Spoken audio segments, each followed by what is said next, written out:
সারা দুনিয়ায় মুসলমান নির্যাতিত, নিষ্পেষিত, অবহেলিত, দীক্ষিত, ঘৃণিত, লাঞ্ছিত, বঞ্চিত, সবচেয়ে নিকৃষ্ট।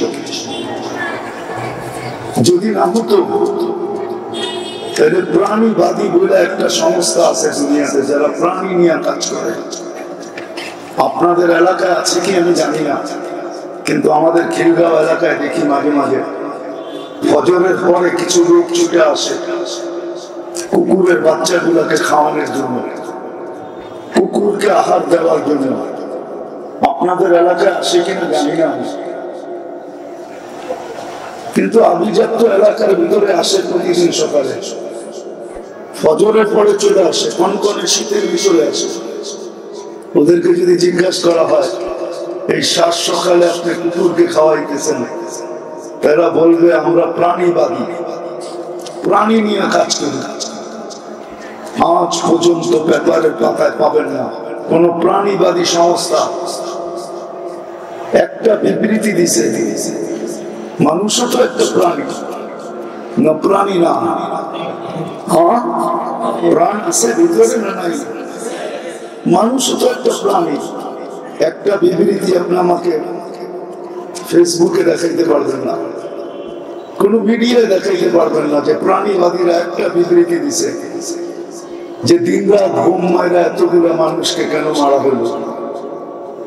কিন্তু যদি এতগুলা কুকুরকে কোথাও ঘুম মায়েরা মারা হতো, আমাদের ছোটবেলা দেখছি ঢাকা শহরে সিটি কর্পোরেশন থেকে লোক আসতেন, রাতের বেলা ইনজেকশন দিতেন কুকুরের গায়ে আর উঠায় নিয়ে যেতেন।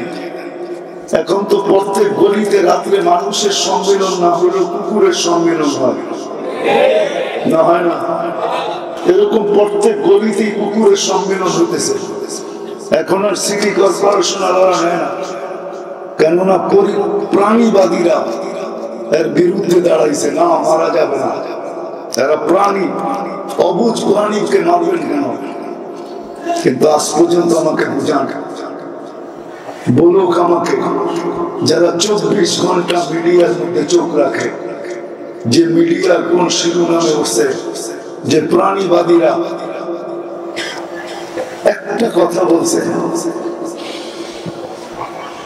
একটা খবর দিছে, এটা বিজ্ঞাপন দিছে একটা, যে এতগুলা মানুষকে রাত দিন বোমবারি করে কেন মারা হলো নিরীহ মানুষগুলাকে। হামাস তো একটাও মরে নাই, ওরা মরবে তো মরবে কোত্থেকা? ইঁদুর কি মারা যায় নাকি? মতো করতে থাকে। হামাস তো বিচ্ছু, কোত্থেকে মারবে? গর্তের ভিতরে ঢুকতে পারলে না মারবে, তারপরে তো বিচ্ছু ওকে কোত্থেকে মারবে? কিন্তু নিরীহ মানুষগুলা মারা গেল। বোঝা গেল প্রাণীবাদীদের চোখেও আমরা যদিও প্রাণী, কিন্তু কুকুরের চেয়ে নিকৃষ্ট প্রাণী, নইলে ওরা বিজ্ঞাপন দিত। আজকে আসেন, আমি কথা গুছায় নিয়ে আসছি, কেন আমরা নির্যাতিত? যে উম্মতকে আল্লাহ কুদরতি হাতে বাছাই করছে, আমরা বাছাই করেছ, কুদরতি হাতে বাছাই করেছে। মানব জাতির ভিতর থেকে সর্বপ্রথম আল্লাহ আমাদেরকে বাছাই করছে। আমি আমারটা বলি, আপনাদেরটা জানি না, বলে থাকি আমি আমারটা। মনে হয় লক্ষ কোটি মানুষের ভিতর থেকে আমি যখন কুদরতি হাতে উঠছি, তখনই মনে হয় আল্লাহ বলছেন তোকে উম্মতে মুহাম্মদী বানাইলাম। এরকম প্রত্যেককে আল্লাহ বাছাই করছে। আল্লাহ আমাদেরকে বাছাই করছে উম্মতে মুহাম্মদী হিসাবে। কোরআনে আমি 5টা দেখাই না, 5 ডজন দেখানো যায় যে কোরআন আমাদেরকে মর্যাদা দিছে। কিন্তু আজকে আমরা নির্যাতিত কেন? আমার মনে হয় গরম শুনতে শুনতে আপনাদের ঠান্ডা ভালো লাগতেছে না, এই জন্য আমি কথাকে গুছায় নিয়ে আসতেছি। 10 মিনিটের ভিতরে গুছায় ফেলবো। আজকে 2টা কারণে আমরা নির্যাতিত। ইসলাম যদিও আল্লাহ নির্বাচিত, ইন্নাল্লাহ আস্তাফা লাকুমুদ-দীন, মুসলমান হিসাবে আল্লাহ আমাদেরকে কুদরতি হাত দ্বারা নির্বাচিত করছেন। ইসলাম আমাদের জন্য আল্লাহর পক্ষ থেকে নির্বাচিত। আজকে রসুলের ইজ্জত রাখি নাই, আল্লাহর ইসলামের ইজ্জত রাখি নাই। আপনি ভাবছেন কয়েকজন হুজুর দিয়ে দুনিয়া জয় হয়ে যাবে, কয়েকজন মাদ্রাসার ছাত্র দিয়ে জয় হয়ে যাবে? 90% মুসলমান না 99% মুসলমান গায়ের ইশকে দেওয়ানা, বিজাতির ইশকে। পোশাক দেখেন, আশাক দেখেন, চলা দেখেন, ফিরা দেখেন, খাওয়া দেখেন, নেওয়া দেখেন। কথা তো লম্বা করতে চাইছিলাম, কিন্তু লম্বা করার সুযোগ নাই। দিলের ব্যথা একটু বললাম আপনাদেরকে, নইলে মুসলমান নির্যাতিত। দুনিয়ার সবচেয়ে বড় টাকা মুসলমানদের কাছে। এক কুয়েতি দিনার দিয়া $5 পাওয়া যায়, $5। 3.5 ইউরো পাওয়া যায়, 3.5 ইউরো। 4.5 পাউন্ড পাওয়া যায়। দুনিয়ার কোন ব্যক্তি নাই যার গাড়ির পার্স আছে সোনা দিয়া। ব্রুনাইয়ের বাদশার গাড়ির পার্স হলো সোনা দিয়া, সোনা। দুনিয়ার সবচেয়ে বেশি সম্পদ মুসলমানদের কাছে, তারপরও নির্যাতিত। 200 কোটি মুসলমান সারা দুনিয়া, সব বিড়ালের মতো মুখ খুলতে পারে না। কেন? কোরআনই তো সত্য, হাদিসই তো সত্য। আসবে একদিন তোমাদের উপরে এতটুকু রোগ বলে, হাদিসে বলে রোগ, তোমাদেরকে এতটুকু তোমাদের উপরে বিজাতিদের রোগ, বাংলা কি বলে জানি না, এটাকে কি বলে, প্রভাব, ভয়, ভীতি এতটুকু হবে। তোমরা ছায়ার চেয়ে ছায়া, তোমরা এতটুকু শুধু নামের উপরে তোমরা কাঁপতে থাকবে। আজকে আমরা নামের উপরে কাঁপতেছি, অথচ দুনিয়ার সবচেয়ে বড় টাকা মুসলমানের কাছে, সবচেয়ে বেশি সম্পদ মুসলমানের কাছে। নেটে সার্ভেন দেখেন দুনিয়ার 70% তেল কাদের কাছে, 70% গ্যাস কাদের কাছে। আমাকে চিনাইতে হবে না, দুনিয়ার সবচেয়ে দামি খাওয়া খায় মুসলমান, দুনিয়ার সবচেয়ে দামি পোশাক করে মুসলমান। ওরা তো কাপড়ই পরে না, পোশাক পরবে তো দামি পরবে কোথেকে, কাপড়ই তো পরে না। ওইখানে দামি আর বেদামির কি, কাপড়ই তো পরে না, ঠিক না? হ্যাঁ হ্যাঁ, বিকেনি বানাইতে 6 ইঞ্চি কাপড় লাগে, এটা আবার দাম দিয়ে আর আদাম কি রাগ হয়ে যাবে? হ্যাঁ, ওরা তো কাপড়ই পরে না। দুনিয়ার সবচেয়ে দামি কাপড় পরে মুসলমান, দুনিয়ার সবচেয়ে বেশি ব্র্যান্ড ব্যবহার করে মুসলমান। আপনি নেটে সার্চ দেন, এক একটা লেখেন আর নেটে সার্চ দেন, গুগলকে জিজ্ঞাসা করেন, গুগল আমার কথা সত্য বলবে। দুনিয়ার সবচেয়ে দামি খাওয়া খায় মুসলমান। এখন এখানে বসে সার্চ দেন, জিজ্ঞাসা করেন গুগলকে, KFC মুসলমান কত % খায় আর অন্য কত % খায়? সারা মাঠ যারা বাকি খায়, ওরা দামি খাওয়া খাবে তো চলতে ছিল, দস্তরখানে খাওয়া লাগছে। আমার পাশে বসা ছিল ইতালির এক শিল্পপতি, তো নবমুসলিম, তো আমাকে বলতেছে, মুফতি সাহেব, ইসলামের আগে আমরা জানতাম না যে খাওয়ারও এত আইটেম হয়। আমরা তো সারাদিন কর্মব্যস্ত থাকতাম, মেশিনকে হার মানায় দিত আমাদের কর্মব্যস্ততা। গাড়িতে চলতে চলতে হয়তো একটা ডোনেট খায় নিলাম, না হয় একটা বার্গার সার্গার, হয়তো একটা হটডগ শটডগ, হ্যাঁ একটা কাবাব সাবাব, আর লোকে একটা ড্রিঙ্কস আর একটা মদের বোতল। কেন দস্তরখানে মাছের আইটেম ছিল 25টা। তো বলতেছিল যে আমার একদিন হয়ে গেছে যে জান্নাতে এত আইটেম হবে।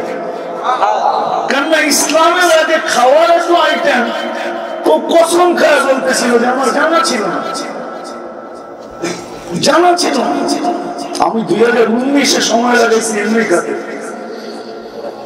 ইউসুফ নামে ইংল্যান্ডের এক সিঙ্গার আছে, এখন নাম ইউসুফ আছে, ইংলিশ নাম বড় বিদ্যুটে দাঁত ভাঙা যাবে, আমি এই জন্য ওটা মুখস্থ করি নাই।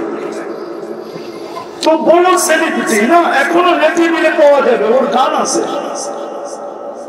তো বলতো যে ইসলামের আগে যে এত খাওয়া আর ইসলামে যে এত সুখ, এটা আমার জানা ছিল না। আমি তো ভাবতাম আমি বড় সেলিব্রিটি, মেয়েরা আমাকে ছোঁয়ার জন্য পাগল ছিল, অটোগ্রাফ নেওয়ার জন্য হুড়াহুড়ি হতো, আর গান যখন গাইতাম তো পাউন্ডের বৃষ্টি পড়তো। তো মসজিদে বসে বলতেছে মুফতি সাহেব, খোদার কসম করে তোমাকে বলতেছি, দুনিয়া আমার দিকে তাকায় ছিল, কিন্তু আমার ভিতরে যে একটা অগ্নিগিরি ছিল, বলছে দুনিয়ার সবচেয়ে বড় অগ্নিগিরি ইন্দোনেশিয়া, আমি 4 বার গেছি এখানে। তো বলছে ওই অগ্নিগিরিকে হার মানায় দিত আমার দিলের ভিতরে যে অগ্নিগিরি ছিল, শূন্যতার অগ্নিগিরি। বলে আমি যেদিন মুসলমান হলাম ওই দিন মনে হয় যে ওই অগ্নিগিরিটা কোথায় হাওয়া হয়ে গেল। আর আজকে আমি চাকরাইতে যে মজা পাই, ঘুমাইতে মসজিদে, বলছে দুনিয়ার কোন 7 স্টারে আমি মজা পাই নাই। আলহামদুলিল্লাহ আলহামদুলিল্লাহ লা নুহসি সানাআন কামা হুয়া আসনা আলা নাফসি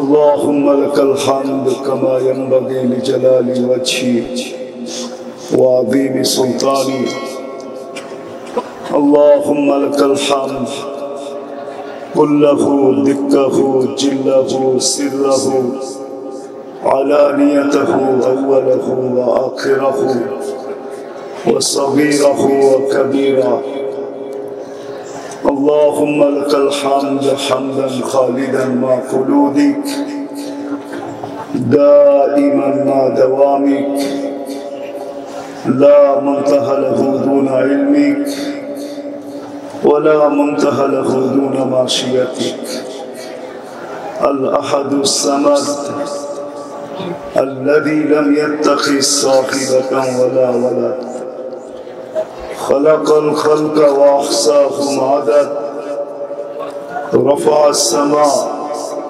بقدرته بغير عمد بسط الأرض بقدرته على ماء جمد قسم الرزق فلا ينسى من خلقه أحد ولم يكن له كفوا أحد الحي القيوم علي العظيم جواد الكريم حنان منان فعال لما يريد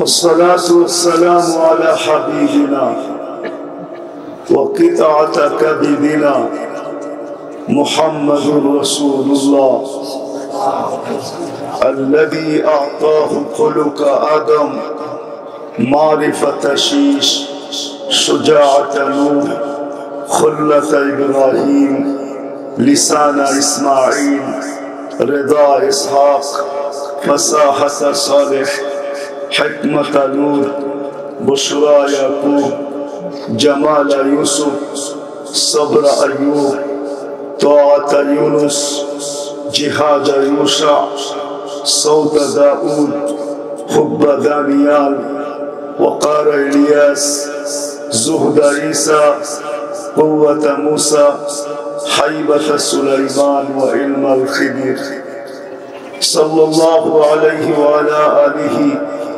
وأصحابه وأتباعه صلاة وسلاما كثيرا كثيرا أما بعد فأعوذ بالله من الشيطان الرجيم بسم الله الرحمن الرحيم ما كان محمد أبا أحد من رجالكم ولكن رسول الله وخاتم النبيين وقال جل جلاله إن كنتم تحبون الله فاتبعوني يحببكم الله. وقال رسول الله صلى الله عليه وسلم بدأ الدين غريبا سيعود كما بدأ وطوبى للغرباء. فقال صلى الله عليه وسلم تركت فيكم أمرين لن تضلوا ما تمسكتم بهما كتاب الله وسنة رسوله أو كما قال عليه الصلاة والسلام.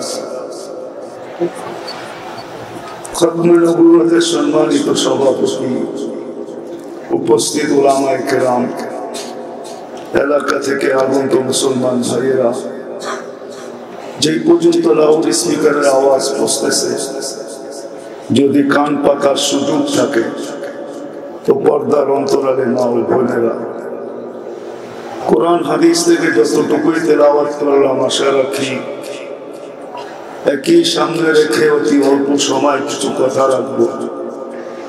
সাথে সাথে সকলের কাছে দোয়া দরখাস্ত, আল্লাহ আমাকে আপনাদেরকে সকল শ্রোতাকে সঠিক জিনিসের উপরে আমল করার তৌফিক দান করেন। আমি পড়ায় 8টা বাজে আসছি, এই পর্যন্ত বয়ান শুনতেছিলাম, কিন্তু আমার মনে হয় না আর বয়ানের প্রয়োজন আছে বলে। আর আমার বয়ান তো ঠান্ডা, গরমের ভিতরে ঠান্ডা দেওয়াটাও ঠিক না, এই জন্য খুব অল্প সময় কথা হবে, কিন্তু আমার কথা হইহুল্লা করে শোনা যাবে না, খুব মনোযোগ দিয়ে শুনতে হবে, তাইলে হয়তো দিলে কাঁদতে পারে। কেননা দিনই কথা শোনা, যখন দিনই কথা, এটা শোনার কোনো পদ্ধতি নাই, এটা কোনোদিন হতে পারে না। কি বলেন, আপনাদের বিবেক কি বলে?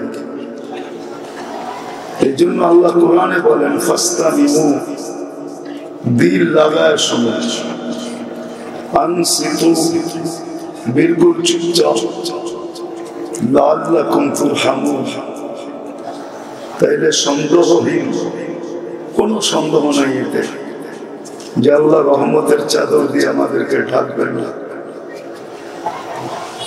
কিন্তু হুজুরা করলে কোরআনের খেলাফ হয়ে গেল।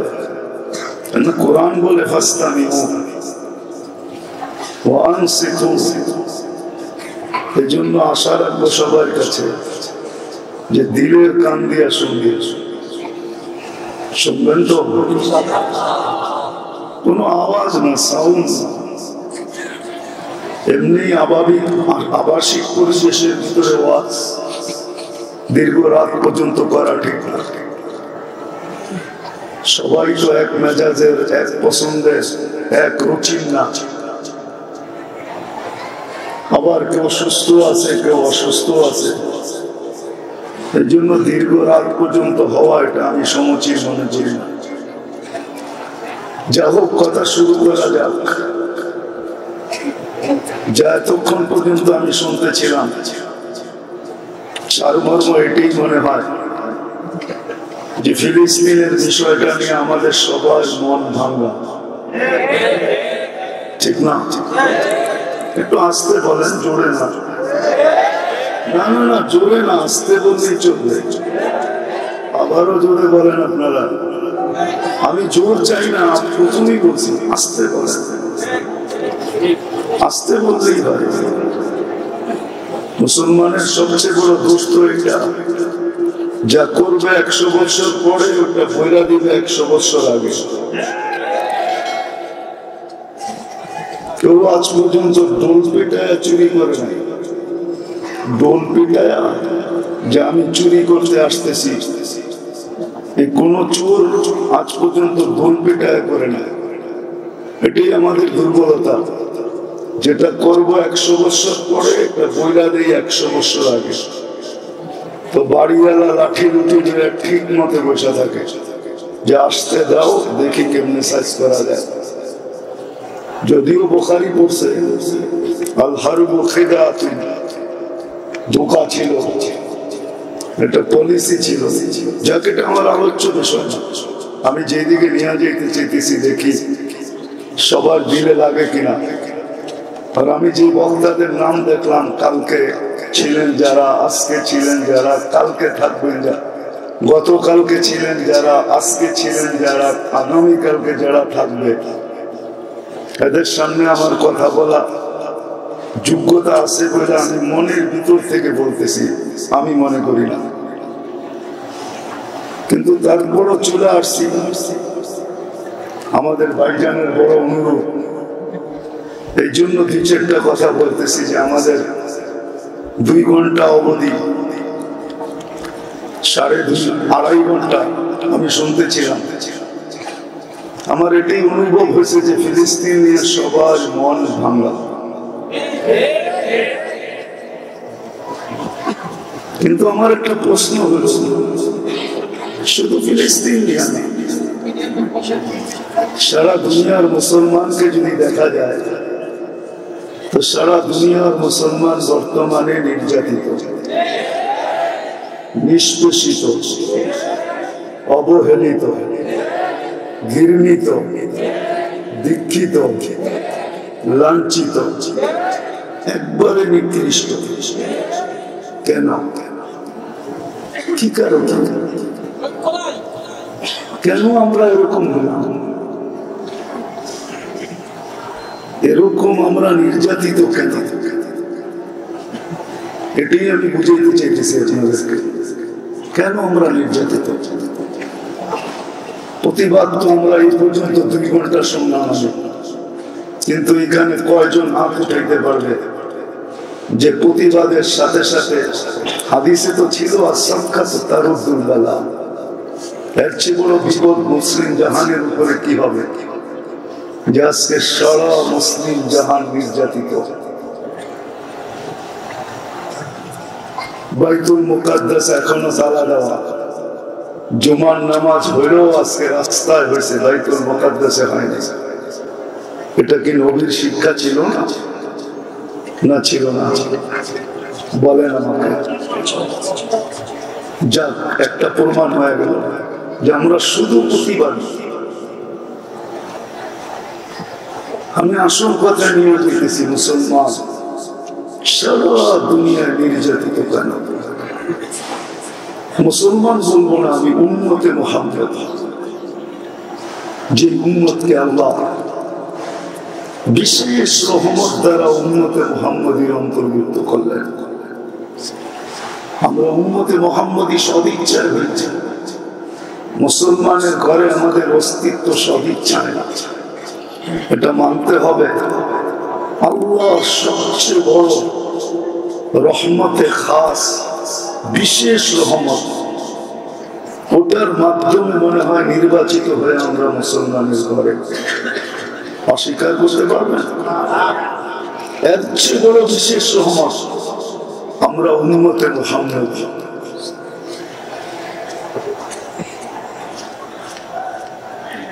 এই জন্যই তো কোরআন বলছিল, 2টা বিশেষ রহমত যদি না হতো তাহলে কোরআন এই কথা কোনোদিন বলতো না। আমার উপরে রাগ হয় না, আমি জানি গতকালকে কি বয়ান, আজকে সারাদিন কি হয়েছে আমার জানা আছে।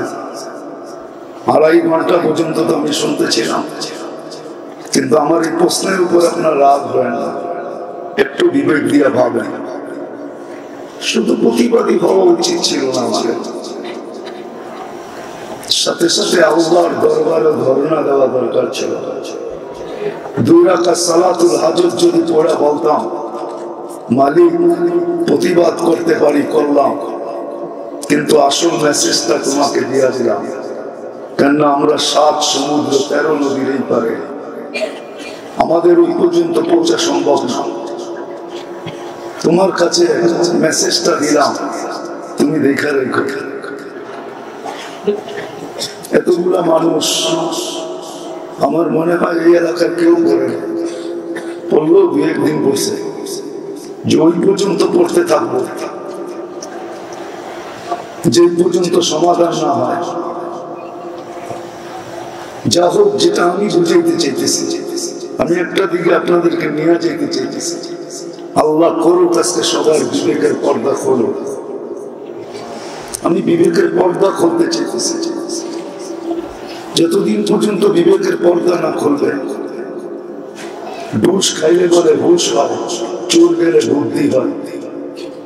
হুশ যতদিন পর্যন্ত না ফিরবে, বুদ্ধি যতদিন পর্যন্ত না আসবে, আমরা নির্যাতিত হতেই থাকবো। এতে কোনো সন্দেহ নেই। আমি নিয়ে যেতেছি, আপনাদেরকে দেখাবো।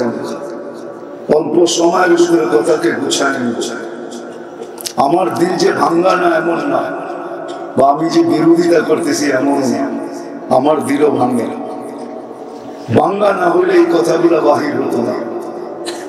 আমার দিলটা আপনাদের মতোই ভাঙ্গা, রক্তক্ষরণ হইতেছে আমারও।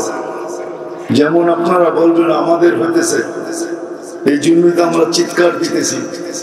আপনারা একভাবে চিৎকার দিতেছেন, আমি আরেকভাবে দিতেছি। সবার চিৎকারের ধরন যে এক হবে এমন না, ঠিক না? চিৎকারের ধরন ভিন্ন তো হইতে পারে। আমারটাও চিৎকারে। তো যেটা বুঝাইতেছিলাম, যে মুসলমানের ঘরে আল্লাহ আমাদেরকে অস্তিত্ব দিলেন, জন্ম দিলেন বিশেষ রহমতের মাধ্যমে, উম্মতে মুহাম্মদী বানাইলেন। কোরআন আমাদেরকে বোঝায় আনতুমুল আলাউনা।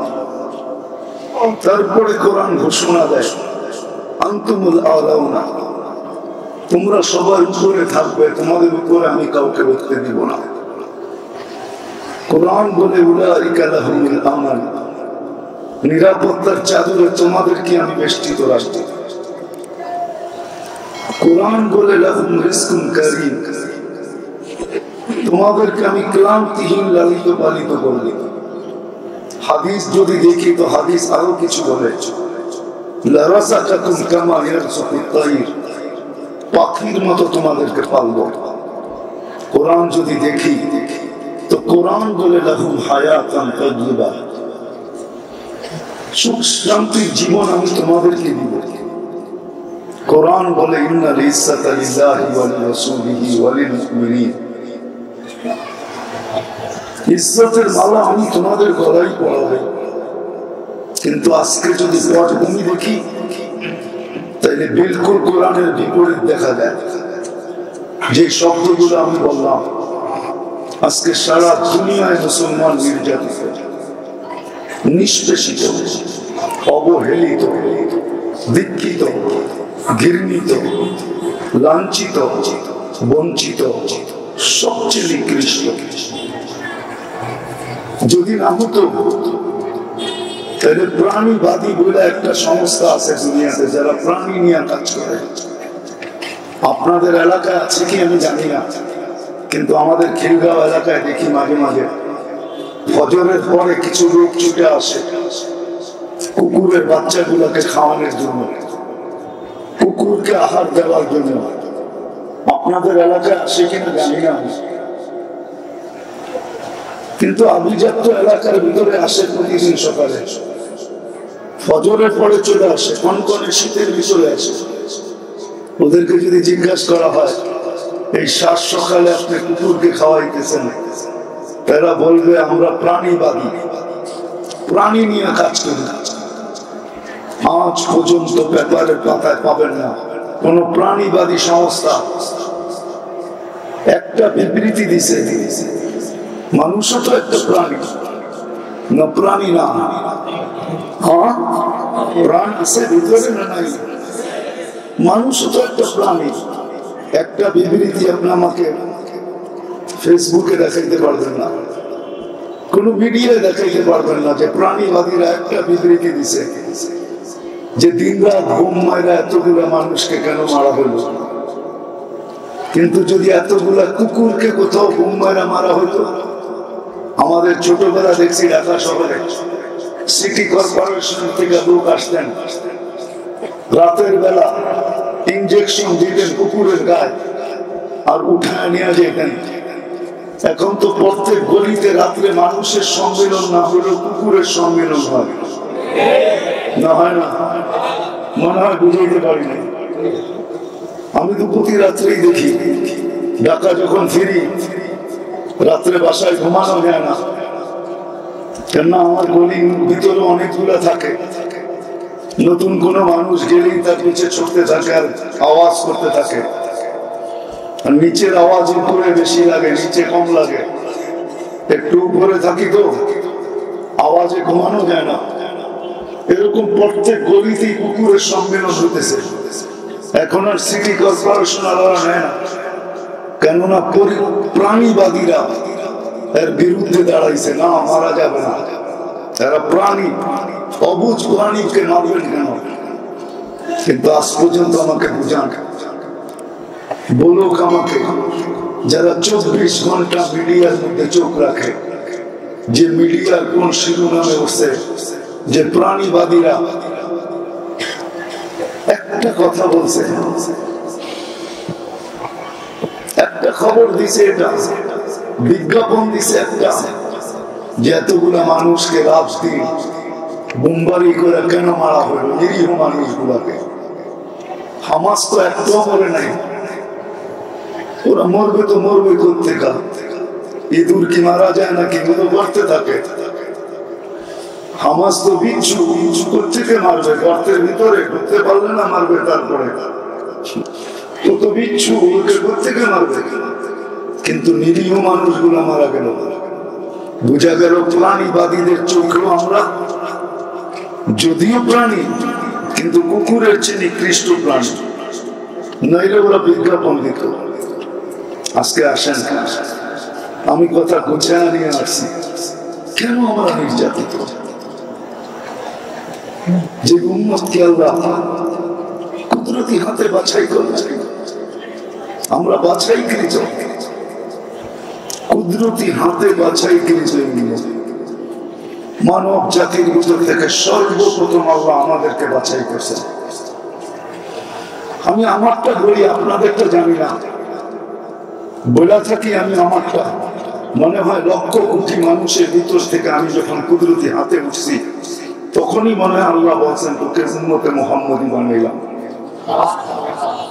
এরকম প্রত্যেককে আল্লাহ বাছাই করছে। আল্লাহ আমাদেরকে বাছাই করা উম্মতে মুহাম্মদী হিসাবে।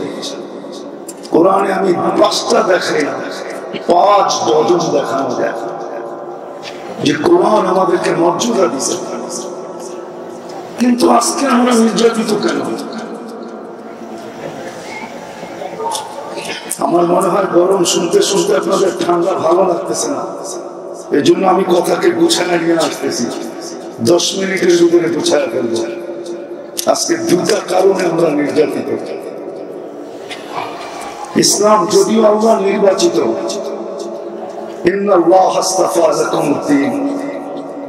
মুসলমান হিসাবে আল্লাহ আমাদেরকে কুদরতি হাত দ্বারা নির্বাচিত করছেন। ইসলাম আমাদের জন্য আল্লাহর পক্ষ থেকে নির্বাচিত। আমরা ইসলামের রাজ রাখি না। আমার সমাজের 99% মানুষ, যুবক বলেন আর নারী, যুবক বলেন আর যুবতী বলেন, পুরুষ বলেন আর নারী বলেন, শিক্ষিত বলেন আর অশিক্ষিত বলেন, সবাই আমরা গায়রুল মাগদুবি আলাইহিম ওয়ালাদ-দাল্লিন। যদিও আমরা প্রত্যেক নামাজে পড়ি, কারি যদিও তার কেরাতের শুরু উঠায়, ইমাম সাহেব যদিও তার কেরাতকে বিভিন্ন অঙ্গিতে পড়তে চায়, কিন্তু আমরা শুধু মুখে বলি। কিন্তু গায়রুল মাগদুবি আলাইহিম ওয়ালাদ-দাল্লিন এর ইশকে আমরা মাতাল। ভালোবাসায় আমাদের এই মনটা ভরা। আমরা ইসলামের লাজে রাখি না, ইজ্জত রাখি। ইসলামের ইজ্জত যদি আমরা রাখতাম, তাহলে আবাবিল ডানা মেলা কোনদিন উঠতো না। আবাবিল আছে দুনিয়াতে না নাই? জানেন জায়গা বলতেছেন না? যাই না। হজে গেছেন কেউ এখানে? কে হজে গেছেন? হাতুছেন তো। হজে গেছেন না? রাত্রে দেখবেন হেরেমের উপরে ছোট ছোট কতগুলা পাখি ঘুরতে থাকে, ওইটাই আবাবিল। আমাদের দেশও আছে। সপ্তাহ 2 আগে হবে বিকাল বেলা আমি কাজ করে দেখতেছিলাম, কাঁচপুর ব্রিজের উপর দিয়ে উঠতেছিল। আবাবিল তো এই জন্য তৈরি হয়েছিল না যে ডানা মেলা উঠতে থাকবে আর শোডাউন করতে থাকবে। আবাবিল তো এই জন্য তৈরি না, মশা তো এই জন্য তৈরি না যে কয়েলের ব্যবসা করবে আর মালদার হতে থাকবে আর মশারির ফ্যাক্টরি বানাবে আর বৎসরে আমরা 3-4 বার চেঞ্জ করব। মশা তো এই জন্য তৈরি হয় না যে এক্সপ্রে আলাদা এক্সপ্রে বানাবে আর টাকার পাহাড় বানাইতে থাকবে। মশা তো এই জন্য তৈরি হয় না। উঠান ইতিহাস, নমরুদি জাতিকে তো আল্লাহ ধ্বংস করছিলেন মশা দিয়া। মশা তো এই জন্য তৈরি হয়েছিল, 800 বৎসরের রাজত্বকে ধুলায় মিশাইয়া দিতে মশা। সারা দুনিয়ার রাজত্ব যার হাতের ভিতরে ছিল, 800 বৎসরের ভিতরে কোন অপোজিশন পার্টি ছিল না। নমরুদের আমলে 400 বছর দুটার বাড়ি ছাড়া 400 বছর দুটার বাড়ির সাথে। দুনিয়ার ইতিহাসে একটাই মশা পাওয়া যায়, তাও ল্যাংড়া, যার বয়স দিয়েছিলেন আল্লাহ 400 বছর। মশা তো এই জন্য না যে আমাদেরকে কাটবে আর ডেঙ্গু বানায় হাসপাতালে শোয়া দিবে। ইতিহাস ওটা, মশা তো এই জন্য তৈরি হয় না। মাথার হুকুম তো এই জন্য তৈরি হয় না যে আমাদের মহিলাদের মাথায় হুকুম হবে আর সারাদিন মাথা চুলকাইতে থাকবে। মাসে 3 বার উকুন নিধন সাবান ব্যবহার করতে থাকবে। এই জন্য তো হুকুম তৈরি হয় না। কোরআনে কুম্মালা আছে, হুকুম কুম্মালা, কোরআনে এই শব্দটা আছে। তো ফেরাউনের জাতিকে শাস্তি দেওয়ার জন্য আল্লাহ তৈরি করছিলেন। চিৎকারের ফেরেশতা তো এই জন্য তৈরি করেন না যে জীবনে একবার চিৎকার দিবে তারপরে নাকে তেল দিয়ে ঘুমাবে। বাতাসের ফেরেশতা তো এই জন্য তৈরি করেন, কমে হাতকে খেজুর গাছের মতো শোয়া রেখা দিবে আর বাকি জীবন উদাসীন জীবন কাটাবে। জিবরিল তো এই জন্য তৈরি হয় না যে ডানা মেলা আকাশে উঠতে থাকবে। এখন তো রহি বাহক না আমি, আমাদের নবীজি চলে যেতে দেরি, তাইলে হাদিসে এই কথা কেন আসতো? নবীজি যখন দুনিয়ার থেকে যেতেছিলেন তো জিবরিলের চোখে পানি ছিল। আল্লাহ রাসূল জিজ্ঞাসা করতেছে আপনি কাঁদেন কেন? তো বলছে এলপিআর চলে যাব। ওহির সুবাদে নৈকট্যময় যাওয়ার সুযোগ হতো, কিন্তু আজকের থেকে আর ওই নৈকট্যময় জায়গায় যাওয়ার সুযোগ হবে না, কেননা ওহি আওয়াজ আনার প্রয়োজন হবে না। আপনিই তো সর্বশেষ নবী, নবুয়তের ঘরের তালা আপনি, খাতামুন নবিয়্যিন মানে নবুয়তের ঘরের তালা, সিলগালা। আপনি তো সিলগালা, আপনি তো তালা, কেউ বাহিরও হবে না, কেউ ঢুকবেও না। বিনা আমি এলপিআরে চলে যাব, এক নৈকট্যময় যাওয়ার সুযোগ হতো আমার। এই জন্যই চোখে পানি। 1.25 লক্ষ নবীদের দুয়ারে আনাগোনা ছিল, সবগুলা বাদই দিলাম। আপনার মতো সৃষ্টির সর্দার, সৃষ্টির রাজা, দুজাহানের বাদশা, কিয়ামতের মাঠের রাজা, আপনার দরবারে আনাগোনা ছিল। প্রাপ্ত বয়স্ক থেকে নিয়ে 63 বছর বয়স পর্যন্ত আমি আপনার পাশে পাশে ছিলাম। আর সত্য এটাই, আল্লাহ রাসূল যেদিন জন্ম নেন ওদিন মিকাইল আলাইহিস সালামকে আল্লাহ বডিগার্ড হিসেবে নির্ধারণ করেন। যেদিন আল্লাহ রাসূল প্রাপ্ত বয়স্ক হন তো জিবরিল আলাইহিস সালামকে আল্লাহ এক করেন যে তোমরা আমার বন্ধুকে পাহারা দিবে 2 জন। বিদায় আজকে মনে ব্যথায় চোখে পানি। এখন তো আর ওনার ওহি আনতে হয় না। ডেড সি তো বাংলাদেশে না, ডেড সি তো ইসরায়েলে। আমি তো নিজে চোখে দেখা আসছি। 5 কিলোমিটার চওড়া, 100 কিলোমিটার লম্বা, 2.5 কিলোমিটার চওড়া, 100 কিলোমিটার লম্বা ইসরায়েলের আন্ডারে, আর 2.5 কিলোমিটার চওড়া, 100 কিলোমিটার লম্বা জর্ডানের আন্ডারে। জিবরিল আলাইহিস সালাম তো কোরের খোঁচা দিয়ে বানাইছেন। হাদিস তো এটাই বলে। আল্লাহ রাসূল জিজ্ঞাসা করছিলেন আপনার শক্তি কত? কাম্মা জাররাত, কোনদিন কুস্তি লইরা দেখি নাই, শক্তি কত? কিন্তু আপনাকে আমি তথ্য দিতে পারি একটা পরের কোনায়, আমার একটা ডানার কোনার শক্তি কতটুকু বলতে পারি। ইসলাম আমার তৈরি কমে আমি এক জাতির জন্য ব্যবহার করছি। আখাস্তু মিনাল আরদ, জমিন সহ উঠায় নিছি। সুম্মা সাল্লাতু, পরে আমি উল্টাইছি। ওয়া আলকাইতু আলাল আরদ, জমিনে নাড়া দিছি। ফাসারা বাহরান মাইয়িতান ইলা ইয়াউমিল কিয়ামাহ, কিয়ামত পর্যন্ত এটা ডেট সি হিসাবে আসবে। উনি তো ডানা মেলে উঠতেছেন। আরেকটা প্রশ্ন আল্লাহকে করি, দেখি আপনাদের বিবেকে ধরে কিনা, তারপর আমি আসল কথায় চলে যাবো আর গুছায় নিয়ে আসবো। কোরআন বলে ওয়ালা ইয়ালামু জুনুদা রাব্বি ইল্লা হু, আল্লাহর সৈনিকের সংখ্যা আল্লাহ ছাড়া কেউ জানে না। কোরআন তো বলবো না, আল্লাহর সৈনিকের সংখ্যা আল্লাহ ছাড়া কেউ জানে না, প্রকারও আল্লাহ ছাড়া কেউ জানে না। যে কয় প্রকারের সৈনিক আমাদের দেশে প্রকার জানা যায়, সেনাবাহিনী, বিমান বাহিনী, নৌবাহিনী, আনসার, বিজিপি, পুলিশ, র্যাব, এরকম হাতের করে গোনা কয়েকটা, ঠিক না? কিন্তু আল্লাহটা কত প্রকার জানা তো যায় না। আল্লাহকে যদি প্রশ্ন করি, আল্লাহ আমরাই তো শেষ উম্মত, আমাদের নবীজি তো শেষ নবী, আর কোন নবী আসবে না, সত্য এটাই। হ্যাঁ, আল্লাহ রাসূল বলছে ইয়াতুনা দাজ্জালুন কাযাবুন কুল্লুহুম ইয়াদঈ আন্নাহু নাবিয়্যুন। হ্যাঁ, 22 নম্বর অনেক আসবে। 22 নম্বর বুঝেন? আরে 2 নম্বরে 22 নম্বর মানাইলাম আর কি। 2 নম্বর বহুত আসবে, কিন্তু আমি সর্বশেষ নবী। এই জন্য কোরআনে আল্লাহ আমাদের একটা উসুল দিয়েছেন। উসুল বোঝেন? নিয়ম, পদ্ধতি। যে কেউ যদি নবুয়তি দাবি করে, তাহলে তুমি তার কাছ থেকে 2টা জিনিস জিজ্ঞাসা করো। কারণ আল্লাহ একটা 2টা সেমিনার করছেন। কয়টা? একটা সেমিনারে আমরা সবাই ছিলাম। আল্লাহর ওটা ছিল প্রশ্ন উত্তরের সেমিনার।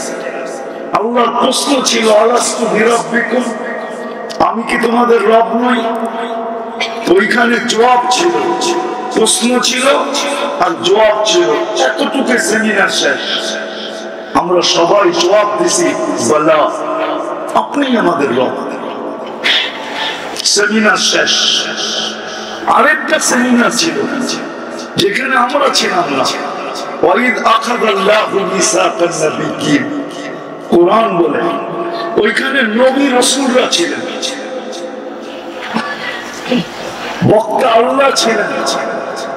আলোচ্য বিষয় 2টা ছিল, আমাদের নবীর শান আর আমাদের নবীজির পক্ষে অঙ্গীকার। আল্লাহ প্রশ্ন করছেন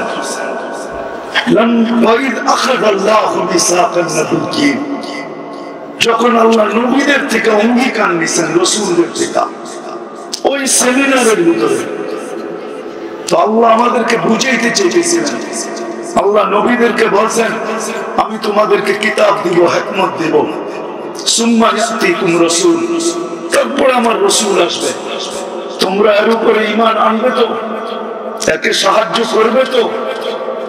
সমস্ত নবী রাসূলরা বলছেন অবশ্যই ঈমানও আনবো, আর আমরা থাকলে অবশ্যই সাহায্য করবো।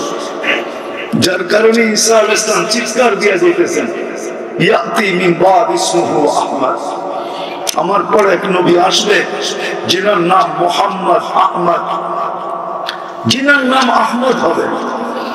আল্লাহ 2টা উসুল দিয়েছেন আমাদেরকে, যে আমাদের নবীজির পরে যেই নবুয়তি দাবি করবে তাকে প্রথম প্রশ্ন করো তুমি ওই সেমিনারে ছিলা কিনা, আগে এটা বলো।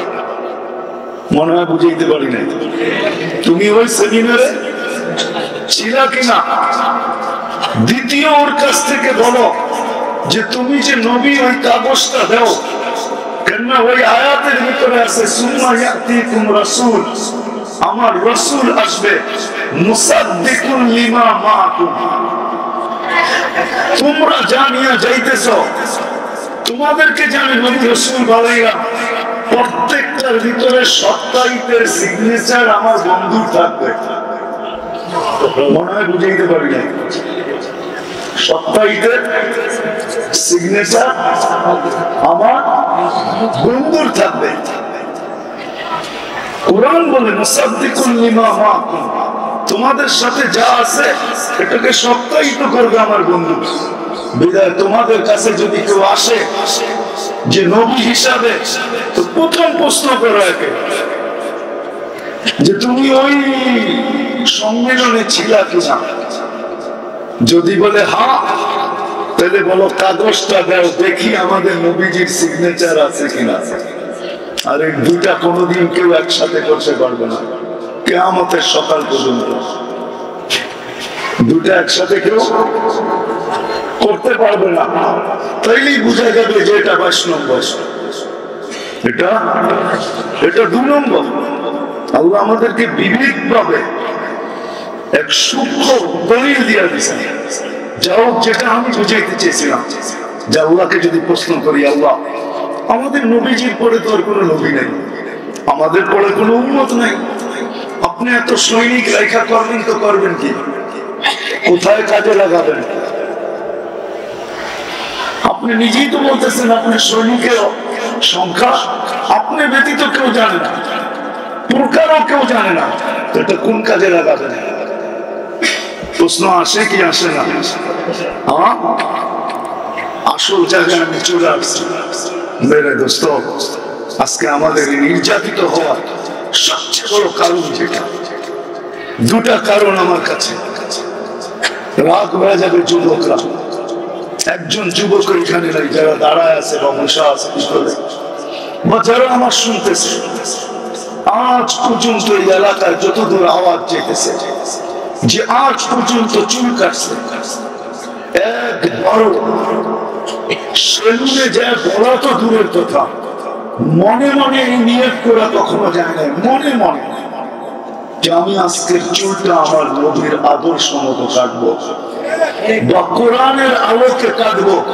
কোরআন বলে মুকাসসিরিন মুহাল্লিকিনা রুউসাকুম ওয়া মুকাসসিরিন, কোরআনের আলোকে কাটবো বা আমি নবীর আদর্শে কাটবো। একজন আমাকে হাত উঠে বলতে পারবে না যে আমি মনে মনে নিয়ত করে গেছি। মুখে বলা তো দূরের কথা, আমার সমাজের প্রত্যেক যুবক চুল কাটে, 2-4 ঘন্টা নেটে দেখে যে চুলের ডিজাইন কোনটা পছন্দ হয়, তারপরে যে সে চুল স্ক্রিনশট দেয় যেটাকে পছন্দ হয়, তারপরে সেগুলো দেখায় আমার এই ডিজাইনে কেটে দিবে। পয়সা নিয়ে কোনো কথা নাই, পয়সা যা লাগবে তা দিব, কিন্তু ডিজাইন এটা হওয়া চাই। পায়ে হাত রাখি বলুক যুবকরা, সে নেটে দেখা চুল কাটে কি কাটে না,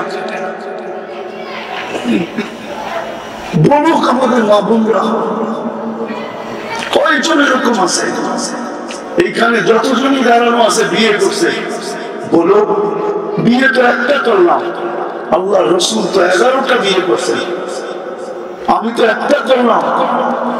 আমার মেয়ের বিয়ে, ছেলের বিয়ে, কোনদিন কি জিজ্ঞাসা করছি আলেমদেরকে যে রাসূল সাল্লাল্লাহু আলাইহি ওয়াসাল্লামের বিয়ের আদর্শ কি ছিল? আমি মেয়েকে তো একবারই জীবনে বিয়ে দিব, ছেলেকে তো একবারই করাবো। যদি প্রশ্ন করা হয় আপনি কেন এই আদর্শে কেন বিয়ে দিতে চান, শুধু বিয়েটা, বিয়ে পড়ানোটা এই আদর্শ মতো কেন করতে চান, অনুষ্ঠানটা কেন এই আদর্শ মতো করতে চান? তো বলতে তো পারতো যে আজকে দেখা না হোক, কিয়ামতের দিন দেখা হবে, তখন যেন আমি হাত পাতার সুযোগ পাই যে আমি কিচ্ছু তো করতে পারি নাই, ছেলেটার বিয়ে আপনার আদর্শ মতো হয়েছিল, আদর্শ মতো দিছিলাম, মেয়েটার বিয়ে আপনার আদর্শ মতো দিছিলাম, আমাকে কি দিবেন দেন না? যুবকও তো হাত করতে পারতো যে আপনার স্টাইলে চুলটা কাটছি, আর কিচ্ছু করতে পারি না, আমাকে কি দিবেন দেন না? সারা বাংলাদেশে তো বলতে থাকি, আজ পর্যন্ত তো অন্তর্মহল থেকে কোনোদিন এই খবর আসলো না যে কোনো মা কোনো বোনই খবর পাঠাইল যে আমার জীবনের বাসর রাত্রের শ্বাসটা ফাতেমার মতো ছিল। ফাতেমা কি বাসর রাত্রে সাজেন না? সে কি এলোমেলো চুল নিয়ে আলীর সাথে চলে গেছে? তার কি বাসর রাত্রে সাজ হয় নাই? না হয় নাই বলেন? ওলামা কি বলে বাসর রাত্রে সাজ হয় নাই? হুজুররা হয়তো আমার কথা শুনে হাসলেন। আমি আগেই বলছি আমারটা ঠান্ডা। আমি আপনাদের বিবেকের পর্দা খুলতে চাই, কিন্তু গলি গলি পার্লার, সারা জীবন পার্লারে সাজলো, তাতে কি আসে যায়? ওটা নিয়ে আমার কোনো সে নাই। কিন্তু বাসর রাতের শ্বাসটা যদি সাজত, কিয়ামতের দিন ফাতেমার হাতে জান্ডা হবে জান্নাতি মহিলাদের। আল্লাহ বলবে ফাতেমা তোর মেয়েদেরকে টাইকা নিয়ে যা। তো এই মামলা তো ওই ঝান্ডার নিচে দাঁড়ানোর সুযোগ হতো। ফাতেমা রাদিয়াল্লাহু তাআলা আনহা যদি জিজ্ঞাসা করতো তুমি আসলে কি করলা, বলবো কিছু তো নাই বটে, কিন্তু বিয়ের শ্বাসটা আপনার মতো ছিল, এই জন্য এসে দাঁড়াইছে। বলার তো সুযোগ ছিল। রব্বে কাবার কসম আমি কথা গুছায় নিয়ে আসতেছি। আমি বুঝছি আমার কথা এখানে চলবে না। আজকে মার খাইতেছি এই জন্য মুহাম্মদুর রাসূলুল্লাহ রাজ রাখি না। আপনি ভাববেন কয়েকজন পাগড়িওয়ালা দিয়ে শুধু দুনিয়াকে জিতা নিবেন? উম্মত এটা উম্মত। আম্মা জান জিজ্ঞাসা করছে আনুহলিকু ওয়া ফিনা সালিহুন, আপনি ভাবছেন আপনার পাগড়ি আর জুব্বা দিয়ে সারা দুনিয়া জিতা নিবেন? যদি জিতা নিত তাইলে বদরের রাত্রে সারা রাত্র চোখের পানি ঝরায়া মাটিকে কাদা বানায় দিত না মুহাম্মদুর রাসূলুল্লাহ। সকালবেলা যখন আবু বকর বলতেছিল ইয়াকফিকা ইয়া রাসূলুল্লাহ, আল্লাহর রাসূল আপনার কান্না যথেষ্ট হয়ে গেছে, তারপরও মাথা উঠতেছিল না। যখন জিবরিল আলাইহিস সালামকে দেখছেন সৈন্য নিয়ে নামতেছে ফেরেশতা নিয়ে, তখন পিছের থেকে ধরে বলছে ইয়া রাসূলুল্লাহ মাথা উঠান, দেখেন জিবরিল সৈনিক নিয়ে চলে সৈন্য নিয়ে চলে আসছে, ওই যে ফেরেশতা নামতেছে তাকায় দেখেন, দোয়া কবুল হয়ে গেছে। উঠান। উম্মত আমরা উম্মত, নবীর লাজ রাখি না। আজকে 14 তারিখ আমার দেশে যেভাবে উদযাপিত করে যুবকরা, আমি আমেরিকাতে 14 তারিখ দেখছি। রব্বে কাবার কসম আমি আমেরিকাতে এরকম 14 তারিখ দেখি নাই। যে 14 তারিখ আমাদের দেশে আমি দেখি ফুল নিয়ে কারাকারি হয়।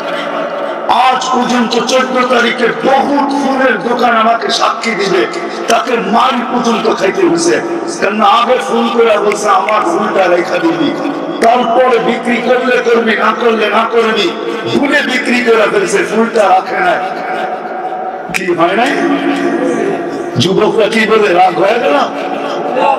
আমি আমেরিকাতে দেখি না, ওইখানে তো এতটুকু দেখছি, গালে গাল লাগাইছে না বলে দিয়েছেন ইংলিশে ইউ আর মাই হানি, তুই আমার মধু, এতটুকুই শেষ। 31st নাইট আমি আমেরিকাতে দেখছি, অস্ট্রেলিয়া দেখছি 31st নাইট। দুনিয়া তো কম দেখি নাই।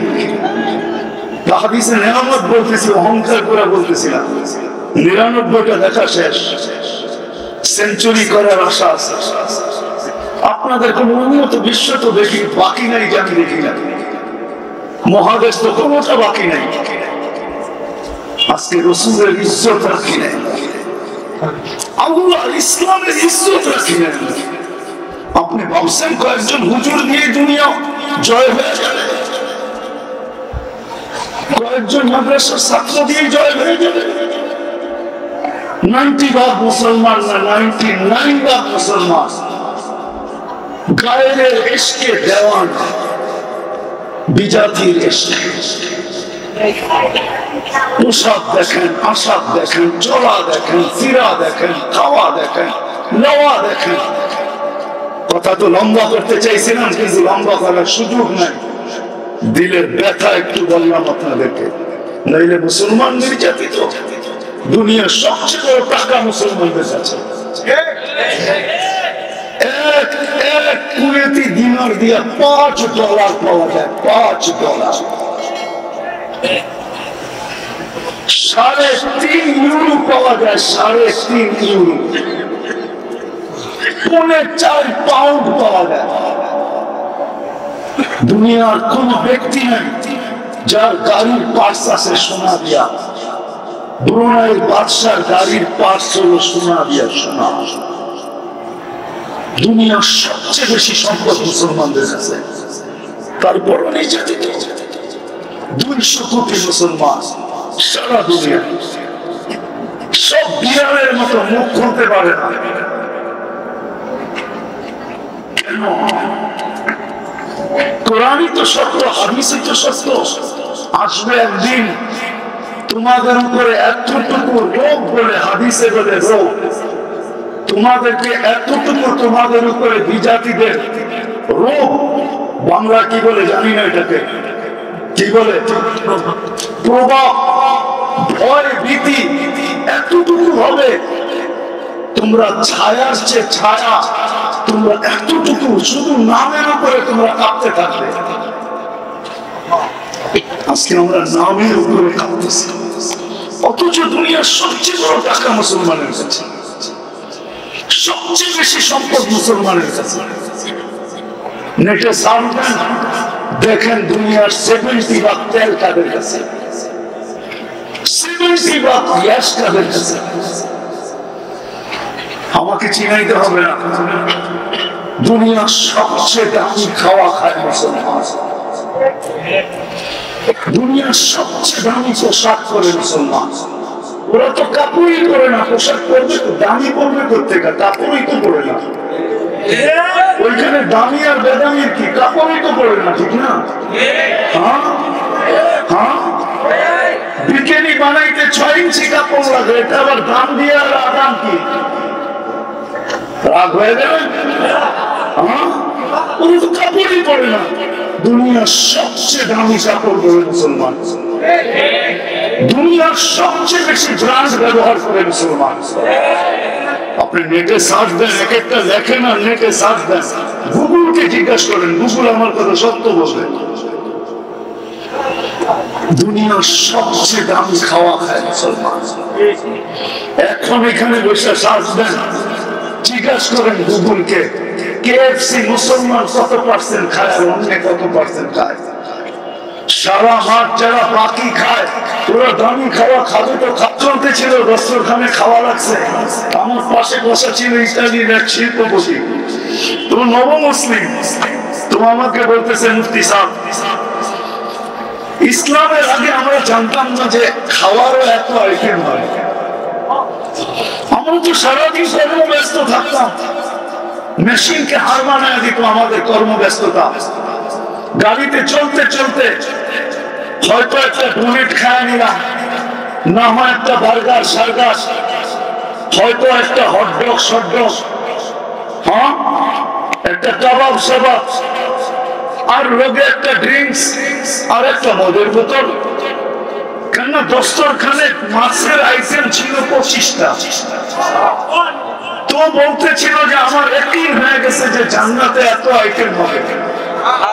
কেননা ইসলামের আগে খাওয়ার এত আইটেম, তো কসম খায় বলতেছিল যে আমার জানা ছিল না, জানা ছিল না।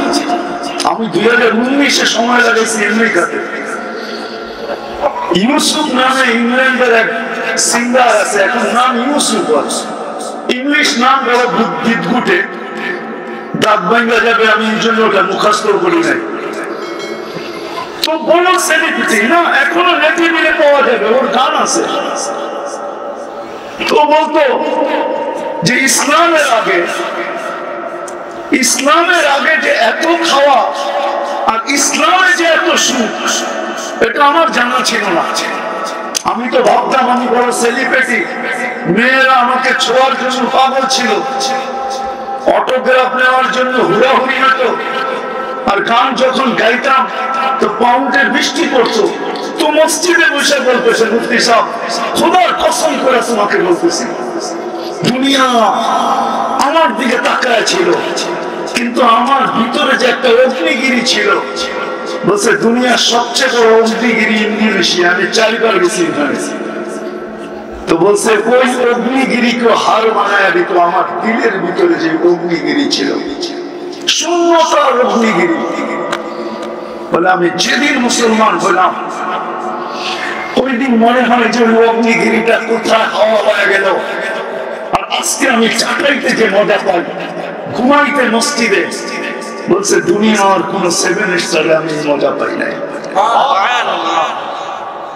বলে আজকে আমার বিশ্বাস হইতেছে যে দুনিয়া খানার এত আইটেম। আমি আপনাদেরকে খাওয়া কারগুজারি শুনে কিছু নাই, দিলে লাগানোর জন্য বলতেছি। আমার সফর হয়েছিল তারেক জামিল আর আমি একসাথে জিবুতি, তো ইস্তেমা ছিল আমাদের ওইখানে। পড়া 60টা গোত্র আছে, ইস্তেমা অ্যাটেন্ড করছে।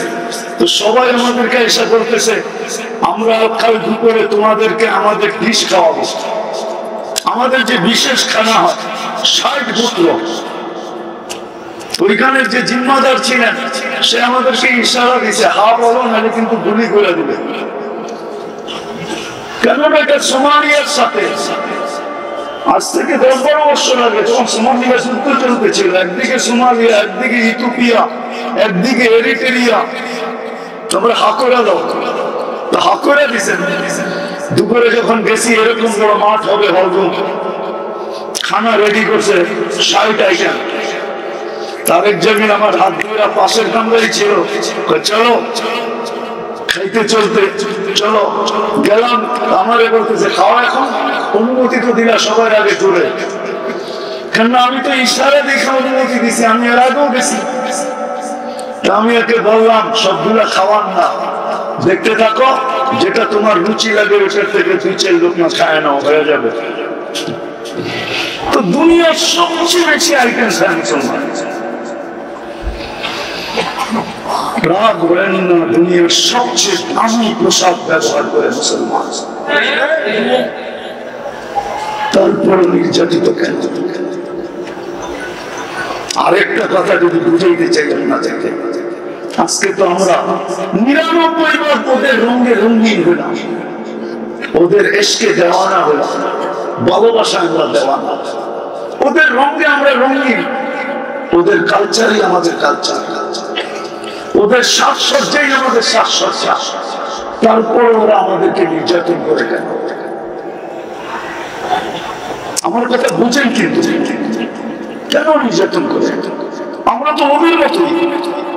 আমাদের যুবকের চুল দেখেন, স্টাইল দেখেন, 14 তারিখ দেখেন, 31st নাইট দেখেন, যতগুলো জিনিস আছে আমরা সমভাবে ওদের চেয়ে ধুমধামে আমরা পালন করি। তারপর ওরা আমাদেরকে মাথায় নেয় না কেন, বুকে লাগায় না কেন? রব্বে কাবার কসম, কোনদিন ওরা আপনাকে বুকে লাগাবে না। আপনি যতই বিকেনি পড়ে ধরেন, যুবক তোমার পায়ে হাত রাখে, তুমি যতই ওদের স্টাইলে নিজেকে চেঞ্জ করো, কোনদিন তোমাকে বুকে লাগাবে না। কেননা ওরা তোমার রূপরেখা দেখে না, ওরা দেখছে অনলাইনে, ওরা দেখা নিছে জন্ম নিবন্ধনের সময় যেখানে ধর্ম লেখা, ওইখানে তুমি কি লেখা আসছো? ওইখানে তুমি ইসলাম লেখা আসছো। যেদিন তুমি স্কুলে ভর্তি হয়েছ, ফরমের ভিতরে তুমি ধর্মের জায়গায় ইসলাম লেখা আসছো, এরকম না? যেদিন তুমি পরীক্ষা দিতে গেছো ম্যাট্রিক, ওই দিন ধর্মের জায়গায় তুমি ইসলাম লেখছো। যেদিন আইডি কার্ড বানাইছো, ওই দিন তুমি ধর্মের জায়গায় ইসলাম লেখছো। যেদিন পাসপোর্ট বানাইছো, ওইখানে ধর্মের জায়গায় তুমি ইসলাম লেখছো। যেখানে চাকরি অ্যাপ্লাই করছো, ওইখানে ধর্মের জায়গায় তুমি ইসলাম লেখছো। ওরা অনলাইনে দেখা নিছে যে তুমি কে, তোমার রূপরেখা দিয়ে ওদেরকে বোঝাইতে পারবে না।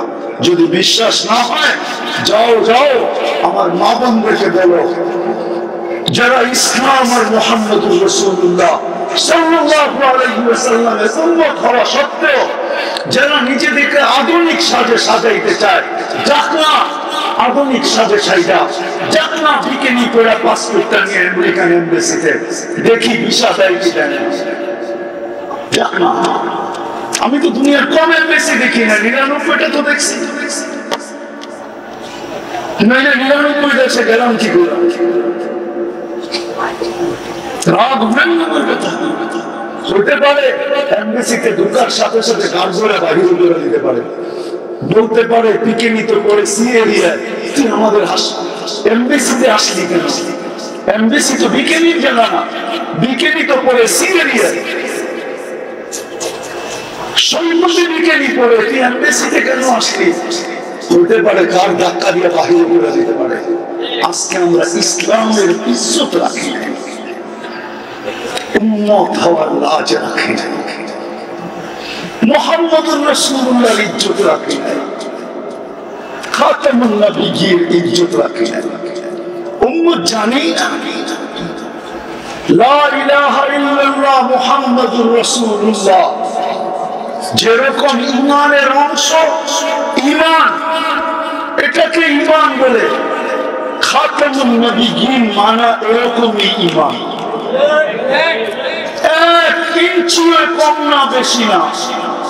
লা ইলাহা ইল্লাল্লাহ মুহাম্মাদুর রাসূলুল্লাহ যেরকম ঈমান, এটাকে ঈমান বলে, ঠিক খাতামুন নবিয়্যিন এরকম ঈমান। আল্লাহ রাসূলকে খাতামুন নবিয়্যিন মানা। এই জন্য আমি শেষ জায়গায় চলে আসছি। আসেন আসেন আসেন, শুধু প্রতিবাদী আর চিৎকার দিলেই হবে না, ওই পর্যন্ত আল্লাহ পক্ষে হবে না। নাইলে আল্লাহ রাসূল হাদিস কোনোদিন বলতেন না। আমি হাদিসের শেষ অংশ বলতেছি, উলামাদেরকে কিতাবের নাম বলে দিতেছি।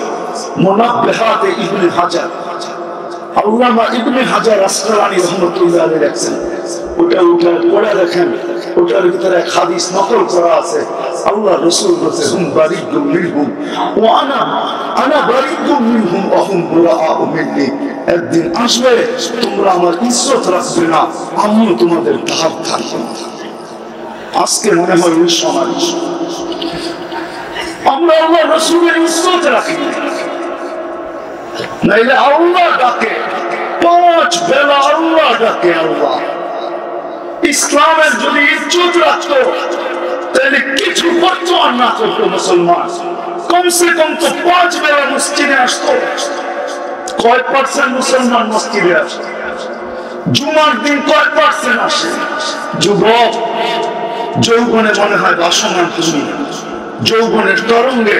কিন্তু আমি একটা প্রশ্ন করি আপনাদেরকে, বলেন এক যুবকের যৌবন এক পাল্লায়, সমগ্র জগতের সম্পদ আরেক পাল্লায়, যৌবন দামি না সম্পদ দামি? কি দামি? যৌবন। সব একমত? দেখি কে কে একমত। নামান তাহলে যুবক তুমি বাবা, তোমাকে আল্লাহ কি দিছে? একজনের যৌবন যদি সমগ্র জগতের সম্পদের চেয়ে বেশি দামি হয়, এক নারীর নারীত্ব যদি সমগ্র জগতের সম্পদের চেয়ে দাম বেশি হয়, এক পুরুষের পুরুষত্ব যদি সমগ্র জগতের সম্পদের চেয়ে দামি হয়, এক ব্যক্তির জীবন যদি সমগ্র সম্পদের জগতের সম্পদের চেয়ে দামি হয়, তাহলে কত বড় জিনিস আল্লাহ আমাদেরকে দিয়েছেন। বাকিগুলো বলাইলাম না। আজকে দুপুরে আমি বলতেছিলাম বয়ানে একটা কথা, বাবানের জন্য বলতেছি। আচ্ছা, আমরা অক্সিজেন নেই, ঠিক না? ঠিক না? যখন ছাড়ি বিষাক্ত, ঠিক না? ওই বিষাক্তটা কোথায় ছিল? কোথায় ছিল? আমাদের ভিতরে ছিল, ঠিক না? তাহলে অক্সিজেনটা শুধু অক্সিজেন ছিল না, এটা পঞ্চ ছিল। যেমন পানির ভিতরে পঞ্চ রাখলে, স্পঞ্জ রাখলে সে পানিকে চুষা নিয়ে নেয়। বোঝা গেল অক্সিজেনটা ভিতরে যায়, দূষিতটাকে চুষা নিয়ে নিছে, নিজের ভিতরে নিয়ে বাহির হয়ে চলে আসছে। ডেইলি 14 বার 80,000 বার আল্লাহ ওয়াশ করেন আমাদের ভিতরে। এই দূষিত কার্বন ডাই অক্সাইডকে আল্লাহ প্রতিদিন 80,000 বার ওয়াশ করেন। কত? আমরা 1,60,000 বার শ্বাস প্রশ্বাস নেই। তাহলে 2 দিয়া ভাগ করলে 80 80 160। আমি এখন ডাক্তারদেরকে জিজ্ঞাসা করি, যদি এটা আল্লাহ বাহির না করতেন আর এই দূষিতটা আমার ভিতরে থেকে যেত, আপনি কয়দিন বাঁচতেন? বলেন। ও বলো যুবক, নেটে সার্চ দিয়ে বলো না, একটু এখানে বসে তোমাদের মোবাইলে নেট আছে, একটু সার্চ দাও, এখন জিজ্ঞেস করো। আমার আওয়াজ যতদূর যায় আমি জানি, এখানে বড় শিক্ষিকা মহিলাও আছে, একটু নিজেকে প্রশ্ন করে যে এই দূষিতটা যদি আল্লাহ বাহির না করতো, ডেলি 80,000 বার যদি ওয়াশ না করতো, তাহলে আমি দূষিত কার্বন ডাই অক্সাইড নিয়ে আমি কতক্ষণ বেঁচে থাকতাম? বলেন। যে আল্লাহ 80,000 বার ওয়াশ করে, ওই আল্লাহ ডাকে ডেলি 5 বার। শুধু আল্লাহ যদি ডাকতো আমার মনকে তো বুঝাইতে পারতাম, শুধু আল্লাহ তো ডাকে না। আজকে মানুষ পদস্থ মানুষ দেখতে দেরি, হায় হায় আমরা তো জানি, কিন্তু বলবো না, এই মজলিসে বলা শোভা পাবে না। কোনদিন বলতে মনে হয় পারবো কিনা জানি না, হ্যাঁ একদিন বলবো ইনশাআল্লাহ। পদস্থ মানুষ পদস্থ হইতে দেরি, ধরা ছোঁয়ার বাইরে যেতে দেরি করে না, নিজের প্রভাব দেখাইতে দেরি করে না, ঠিক না? আর আমরা পদস্থ মানুষের সান্নিধ্যে পাইলে আমরা দ্বিধাবোধ করি না, ঠিক না? সেলফি নিতে দেরি, ফেসবুকে ছাড়তে দেরি করে না। শুধু আল্লাহ তো ডাকে না, 99 পদের মালিক আল্লাহ ডাকে। দুষ্ট এখানেই তো সবচেয়ে বড় ভুল, এইখানেই সবচেয়ে বড় ভুল। যা ঘরেন না, আলেম ওলামা ছাড়া একজন এখানে নেই, এক যুবকও নাই। যদিও সারাদিন আনলিমিটেড চালায়, নেট আনলিমিটেড চালায়, কিন্তু এই এলাকায় কোনো ঘর নাই যে ঘরের ভিতরে ওয়াইফাই না আছে, কোন দোকান নাই যে দোকানে ওয়াইফাই না আছে। সত্য তো? কিন্তু 2 মিনিট খরচ করে আজ পর্যন্ত কেউ দেখে না 99 নামের অর্থ। আমার মনে হয় একজনও দেখে নাই। অথচ উচিত ছিল ডেলি দেখা, না হয় সপ্তাহে দেখা, না হয় মাসে দেখা, না হয় জীবনে 2 বার দেখা। তাইলে বিবেকের পর্দা খুলতো যে আমার মালিক কে, আমার আল্লাহ কে, কে আমাকে ডাকে। শুধু আল্লাহ তো ডাকে না, রহমানও ডাকে, রহিমও ডাকে, মালিকও ডাকে, কুদ্দুসও ডাকে, সালামও ডাকে, মুমিনও ডাকে, মুহাইমিনও ডাকে, আজিজও ডাকে, জব্বারও ডাকে, মুতাকাব্বিরুল খালিকুল বারিকুল মুসাব্বিরুল গফফারুল কহ্হারুল ওয়াহাবুর রাজ্জাকুল ফাত্তাহুল আলিমুল কাবিদুল বাসিতুল খাফিদুল রাফিউল মুইজ্জুল মুযিল্লুস সামিউল বাসীরুল হাকামুল আদলুল লতীফুল খবীরুল হালিমুল আযীমুল গফুরুশ শাকুরুল আলিমুল কবীরুল হাফিজুল মুকিতুল হাসিবুল জলিলুল করিমুল রকিবুল মুজিবুল ওয়াসি আল হাকিমুল ওয়াদুদুল মাজিদুল বাঈসুশ শাহীদুল মাকবুল ওয়াকিলুল কবিয়ুল মতিনুল ওয়ালিদুল হামিদুল মুসি আল মুবদি আল মুঈদ আল মুহয়ি আল মুমীত আল হায়্যু আল কাইয়্যুম আল ওয়াজিদ আল মাজিদ আল ওয়াহিদ আল আহাদ আল সামাদ আল কাদির আল মুক্তাদির আল মুকদ্দম আল মুআক্খার আল আউয়াল ওয়াল আখির আল যাহির ওয়াল বাতিন আল ওয়ালি আল মুতাওয়ালি আল বার আল তাওয়াব আল মুনতাকিম আল আফু আল রাউফ মালিক আল মুলক আল জালাল ওয়াল ইকরাম আল মুকসিত ওয়াল জামি ওয়াল গানি ওয়াল মুগনি আল মানি আল দার আল নাফি আল নূর আল হাদি আল বদি ওয়াল বাকি আল ওয়ারিস ওয়াল রশিদ ওয়াল সাবুর জল্লে জালালু 99 পদের মালিক আল্লাহ ডাকে। তারপর 24 ঘন্টা যুদ্ধ করে আল্লাহ। হায় হায়, জমিন কেন বলবে না? জমিন তো প্রতিদিন বলে আলা কুল্লা ইয়াউমিন ওয়াল আরদু তাস্তাহদিস রাব্বা। জমিন প্রতিদিন বলে আল্লাহ অনুমতি দেন না আন আফতালিয়া ইবনা আদম ফি বাতনি, আমি মানুষকে পেটে নিয়ে আনে। কেন নিবে? হাদিস বড় লম্বা, মুকাল্লামা বড় লম্বা, সবকিছু তো আপনারই ভোগ করে, নাফরমানি তো আপনারই করে। আমি কতদিন সহ্য করব? আল্লাহ অনুমতি দেন না, বিদায় আজকে আসে। আমরা নির্যাতিত হবার কারণ দুইটাই, আমরা ইসলামের ইজ্জত রাখি, যদিও আল্লাহ সব ইচ্ছায় মুসলমানের ঘরে পাঠাইছে, আমরা নবীজির ইজ্জত রাখি নাই, আল্লাহ রসুলের ইজ্জত রাখি নাই, যদিও কাঁদতে কাঁদতে দুনিয়ার থেকে চলে গেছেন। আমি 2-1টা দেখাই শেষ করতেছি। 23 বছরের জীবনে কোনোদিন চোখে পানি থামে নাই। জিবরিল মিকাইল জিজ্ঞাসা করছে, মা যালা আরাকা তাবকি, যখনই দেখি কাঁদেন কেন? বলছে উম্মতের জন্য আমার জান্নাত, আমি উম্মতের জন্য চোখের পানি ঝরাইতেছি, আমার উম্মত যেন জান্নাত হারায় না ফেলে, জাহান্নামে চলে না যায়। যখন দুনিয়া থেকে চাইতেছেন যেই মুহূর্তে তখনও চোখে পানি ছিল।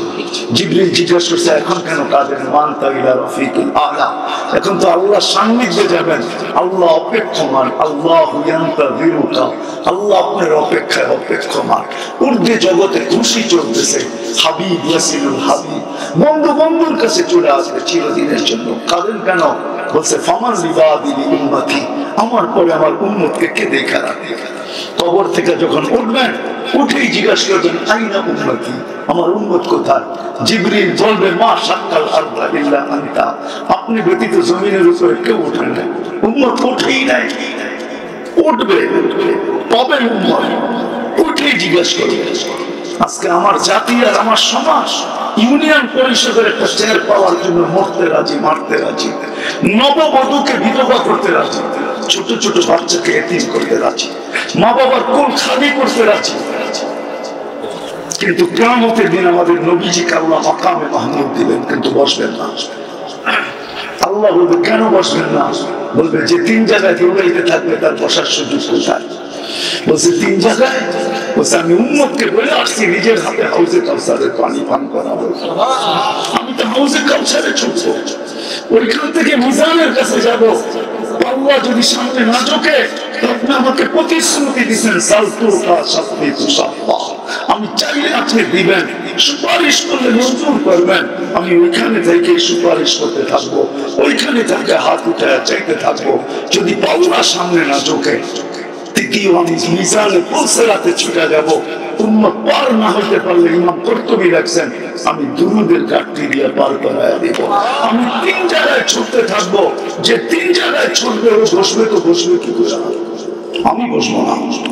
আজকে ওই লোকের ইজ্জত রাখি না, শুধু শিখছি চিৎকার দিতে, প্রতিবাদী হইতে। একটু প্রথমেই কিন্তু আমি আপনাদের থেকে প্রমাণ নিয়েছি, আসেন আজকে তওবা করেন। এই খতমে নবুয়তের মাহফিল থেকে, সম্মেলন থেকে তওবা করেন যে আল্লাহ কেন কোরআনও বলে তওবা করা, লাআল্লাহুম ইয়ারজিউন লিউযীকাহুম বা'দাল্লাযী আমিলু লাআল্লাহুম ইয়ারজিউন।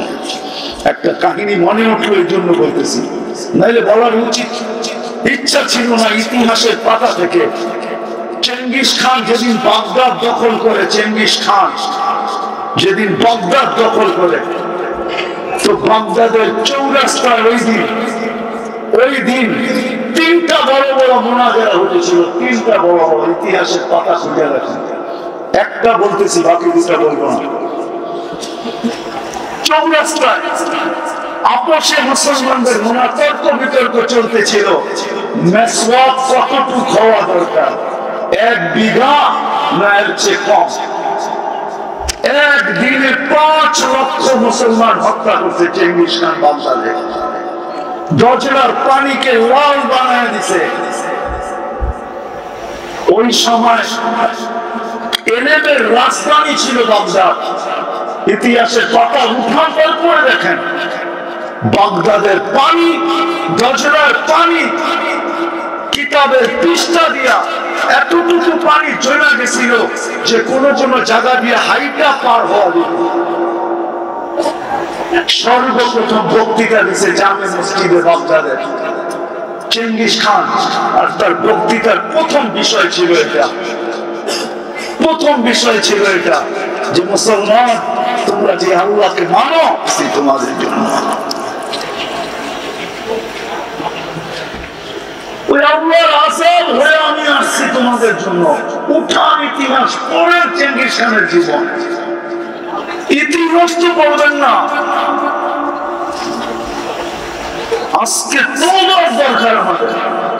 কোরআনও বলে লিউযীকাহুম বা'দাল্লাযী আমিলু লাআল্লাহুম ইয়ারজিউন, আমার দিকে আসো।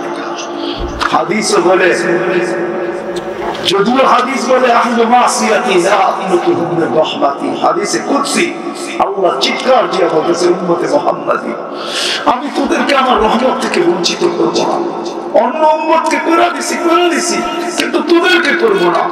কেন? বন্ধুর সাথে ইয়ারি, তোদের সাথে দোস্তি, এই জন্য আমি বঞ্চিত করব না। ফাইন তাবু ফাআনা হাবিবুহুম, আমার দিকে যদি ফিরে আসিস তাহলে আমি বন্ধু রূপে পাবি। তোদের যদি আকলের পর্দা না করলো, আমি অপারেশন চালাবো। আসেন আজকে তওবা করি, ইসলামের ইজ্জত রাখি। আজকে আমরা ইসলামের ইজ্জত রাখি, ইসলামের ইজ্জত রাখি।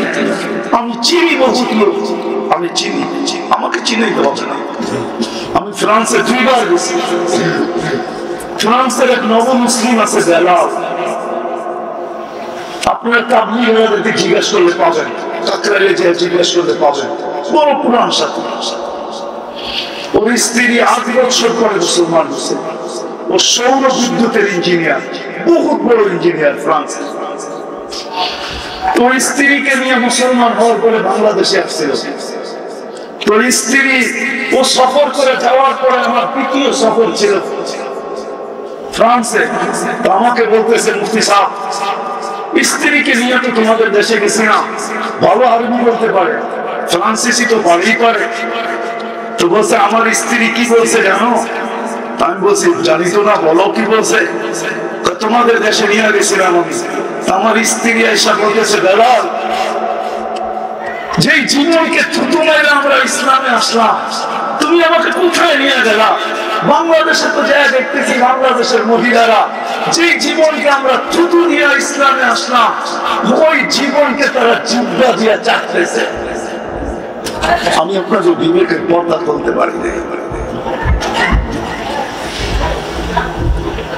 আজকে আসলেন আমরা তওবা করি, ইসলামকে আঁকড়ে ধরি। আল্লাহ আজকের দিন বদলের দিন বানাইতে দেরি হবে না। আল্লাহ পরে ইচ্ছা করলে আবাবিলের এখনো পাঞ্জা আছে, ওই পাথর এখনো জমিনে রাখা আছে, যেটা হাতির উপরে মারতে দেরি, পাউডার হতে দেরি হয় না। হয় মশা আমাদের পর যদিও ছোট, কিন্তু মাঝে মাঝে কোনো কোনো এলাকায় বড় বড় পরালা মশা দেখা যায়। আল্লাহ হুকুম দিতে দেরি, ওরা 2 ডানায় 2 পাথর নিয়ে উঠতে দেরি করবে না। রব্বে কাবার কসম, কোন স্যাটেলাইট ওদেরকে ধরতে পারবে না, আর কোন রাডারের আওতায় ওরা আসবে না। দুনিয়ার কোন টেকনোলজি ওদেরকে ধরার মতো ক্ষমতা রাখে না। রাখে? হুকুম দিতে দেরি, উঠতে দেরি হবে না। আসেন আজকে আমরা তওবা করি। রাজি? আল্লাহ কিন্তু এখন প্রথম আকাশে, রাতের 3 ভাগের 1 ভাগ অতিবাহিত হয়ে গেছে।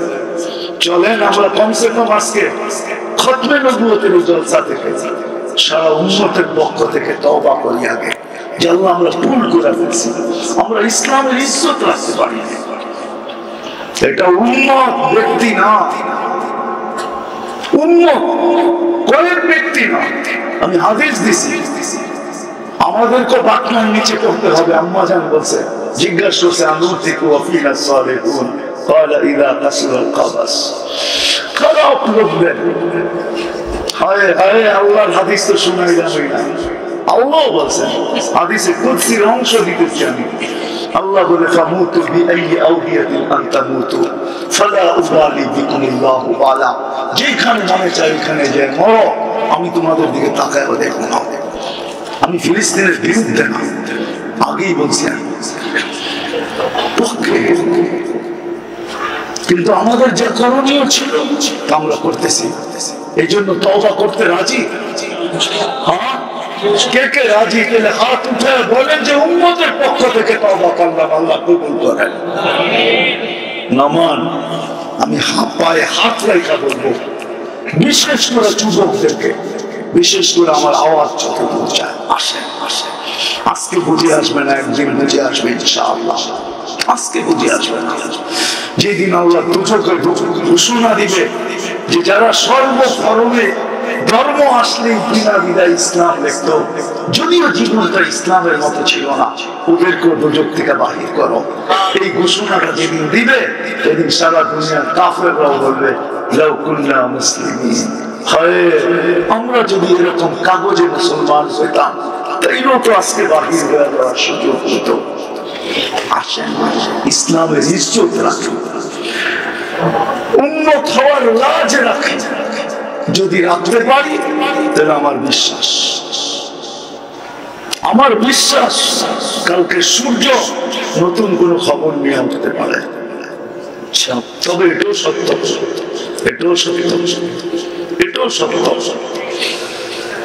সত্য যে ফিলিস্তিনের জমি ফিলিস্তিনওয়ালাদেরই থাকবে, এতে কোনো সন্দেহ নেই। মুসলমানের কেবলা মুসলমানেরই থাকবে, এতে কোনো সন্দেহ নেই। আলহামদুলিল্লাহ, মুসলমান যেভাবে ফিরতে শুরু করছে আমরা দেখতেছি এখন যুবকদেরকে। আলহামদুলিল্লাহ, রাস্তায় দেখি, ঘাটে দেখি, সব জায়গায় দেখা হয়। যে আলোড়ন দেখতেছি মনে হয় ওই দিন দূরে না, ওই দিন বেশি দূরে না। আর এটাও তো সত্য, ইন্না হাযা আলাল্লাহি লাইসা বিআযীজ। আর আল্লাহর জন্য এটা কোনো কঠিন না, আল্লাহর জন্য এটা কোনো কঠিন না। হতে পারে আমরা এই চোখে দেখছি যে একদিন কলেমার চানটা উড়ার মতো উঠছে। এই জন্য আমরা আজকের থেকে অঙ্গীকার করি যে ইসলামের লাজ রাখবেন, আল্লাহ রসুলের আদর্শ শিখবেন। সবচেয়ে বড় আদর্শ, পায়ে হাত রাখা বলে আজকের থেকে নামাজ ছাড়বেন। পাক্কা ওয়াদা। যুবকদেরকে বলবো, একটা সুন্নাত হলো তুমি আল্লাহ রসুলের নিজের সঙ্গী বানাও। একটা সুন্নাত সঙ্গী বানাও আল্লাহ রসুলের। আল্লাহ আমাদের সবাইকে যা বললাম ভুল ত্রুটি হলে মাফ করেন, আর যা আমল করার সবাইকে আমল করার তৌফিক দান করেন। ওমা আলাইনা ইল্লাল বালাগ।